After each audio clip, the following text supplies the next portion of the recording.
semua, di video ini saya ingin membuat edukasi tentang cara melindungi diri sendiri dan orang lain di era pandemi saat ini. Disimak videonya ya. Poin pertama, gunakan masker saat keluar rumah. Nah, terkait masker, ada beberapa hal yang harus diperhatikan juga nih. Jika kamu bukan seorang dokter, perawat, tenaga medis, ataupun orang yang sedang sakit, maka sebaiknya cukup gunakan masker kain minimal 2 lapis. Hal ini dilakukan agar tidak mengganggu suplai masker medis untuk orang-orang yang berhubungan dengan pasien COVID-19. Karena mereka yang berhubungan dengan pasien COVID-19 tersebut sebenarnya adalah orang-orang yang lebih berisiko terpapar virus COVID-19 tersebut. Nah, fungsi dari masker sebenarnya itu digunakan untuk melindungi diri terhadap droplet. Menurut penelitian dan beberapa akun sosial media yang saya percayai mengatakan bahwa virus COVID-19 ini menular melalui droplet. Jadi, orang yang sehat pun juga dianjurkan menggunakan masker, tapi cukup menggunakan masker kain itu tadi. Nah, di sini juga ada penjelasan tentang protecting yourself dan protecting others. Untuk orang yang sedang sakit tadi, disuruh menggunakan surgical mask atau disarankan menggunakan surgical mask atau masker bedah atau masker medis. Hal itu dilakukan karena saat orang tersebut batuk ataupun bersin dan dia mengeluarkan droplet, maka partikel yang akan keluar ini ada sekitar 50 partikel. Tapi jika dia menggunakan tea-cloth atau masker kain, partikel yang bisa menguap di udara itu ada 90 partikel dan ini masih cukup banyak. Makanya disarankan untuk menggunakan masker bedah atau masker medis. Nah, untuk masker bedah atau masker medis dan masker kain itu dapat mengurangi droplet kecil atau yang disebut dengan aerosol sampai kira-kira 70%. Nah, kalau misalnya masker N95 ini memang lebih baik digunakan oleh dokter ya, karena dokter itu berhubungan banyak dengan pasien COVID-19 juga. Jadi memang lebih butuh masker yang benar-benar memfilter dan menyaring si virus tersebut. Jika menggunakan masker kain, jangan lebih dari 4 jam ya. Dan jika menggunakan masker medis, jangan merusage masker medis, agar fungsi dari masker tersebut bisa tetap efektif. Poin kedua, tetap di rumah aja. Komunikasi online lebih baik daripada komunikasi langsung saat ini. Nah, sebelum adanya pandemi ini, dulu kan kita juga sering mengadakan seminar gitu. Nah, tapi karena adanya pandemi saat ini, kita bisa menggunakan teknologi yang sudah canggih dan modern di masa saat ini. Seperti contohnya, di sebelah kiri gambar, ini ada webinar dari Smiling Care. Nah, ini tuh via Zoom, jadi Zoom itu bisa mencapai banyak peserta. Nah, untuk webinar ini sendiri ada sekitar 300 lebih peserta. Nah, kalau misalnya yang di sebelah kanan, ini adalah contoh dari Google Meet. Kalau misalnya kalian ada meeting dengan klien atau dengan rekan kerja, kalian juga bisa menggunakan Google Meet ini. Google Meet ini juga bisa mencakup untuk banyak peserta juga. Jadi, untuk menghindari berkumpul dan beramai-ramai, maka sebaiknya beralih ke aplikasi-aplikasi online. Poin ketiga, rajin cuci tangan dengan sabun atau gunakan hand sanitizer berbasis alkohol. Nah, pastikan sebelum kalian beraktivitas, kalian harus sudah mencuci tangan menggunakan sabun terlebih dahulu untuk membunuh kuman yang menempel di tangan kita. Nah, ini ada 6 langkah mencuci tangan menurut Kemenkes. Langkah pertama, basuhi tangan, gosok sabun pada telapak tangan, kemudian usap dan gosok kedua telapak tangan secara lembut dengan arah memutar. Langkah kedua, usap dan gosok juga kedua punggung tangan secara bergantian. Langkah ketiga, gosok sela-sela jari tangan hingga bersih. Langkah keempat, bersihkan ujung jari secara bergantian dengan posisi saling mengunci. Langkah kelima, gosok dan putar kedua ibu jari secara bergantian. Langkah keenam, letakkan ujung jari ke telapak tangan, kemudian gosok perlahan, bilas dengan air bersih dan keringkan. Tapi jika kalian mencuci tangan dengan air dan sabun dan juga kalian menggunakan hand sanitizer, itu tidak usah terlalu berlebihan ya. Karena kalau misalnya berlebihan, justru bisa membunuh bakteri baik yang ada di tangan kita. Contohnya jika kalian menggunakan hand sanitizer. Hand sanitizer ini kan berbasis alkohol, dan alkohol itu sifatnya menguap.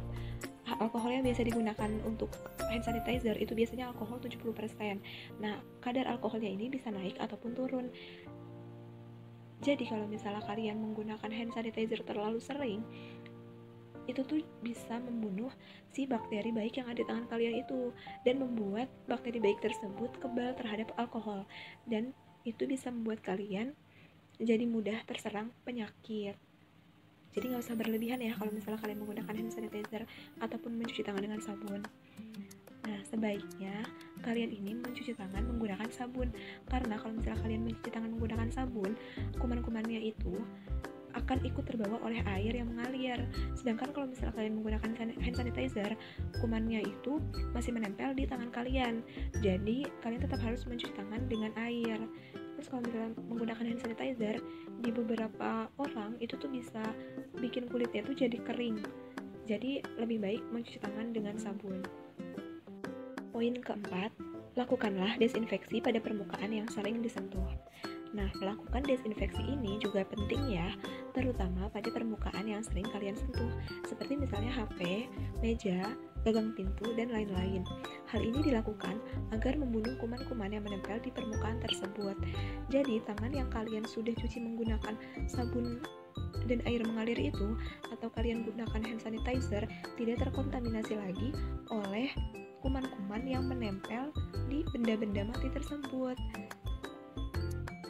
Bayangin aja kayak misalnya kalian udah cuci tangan nih, tangan kalian udah bersih dari kuman, tapi handphone kalian itu tidak didesinfeksi, sedangkan kalian itu sering menggunakan handphone.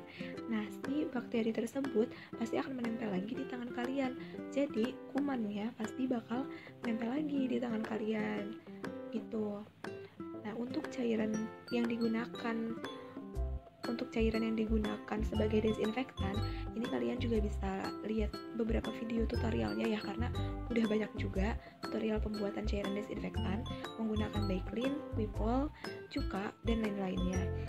Tetapi cairan desinfektan ini hanya bisa digunakan untuk benda-benda mati. Kelima, jaga jarak minimal 1 meter. Nah, kenapa sih harus minimal 1 meter? Apa nggak bisa kurang dari 1 meter gitu? Nah, jadi COVID-19 ini menyebar melalui droplet.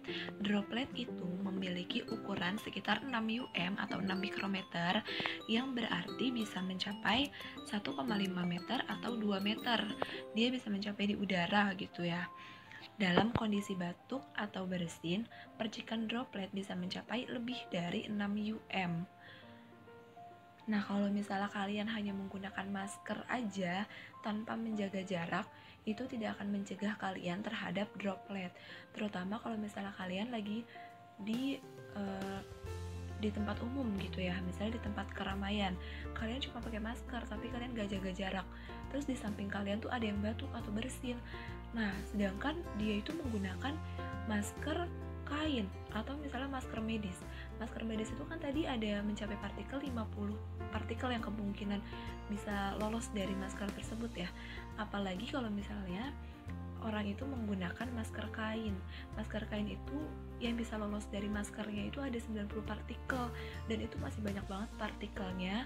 Terus kalau misalnya kalian gak jaga jarak, ya nggak mencegah kalian dari terhindar dari droplet tersebut, karena pasti ada beberapa droplet yang akan masuk ke dalam diri kalian gitu. Jadi makanya kita disarankan untuk jaga jarak minimal 1 meter. Kalau misalnya kalian bisa menjaga jarak 2-3 meter, justru itu lebih baik. Poin ke-6, jika sakit hubungi tim medis dan jangan meninggalkan rumah.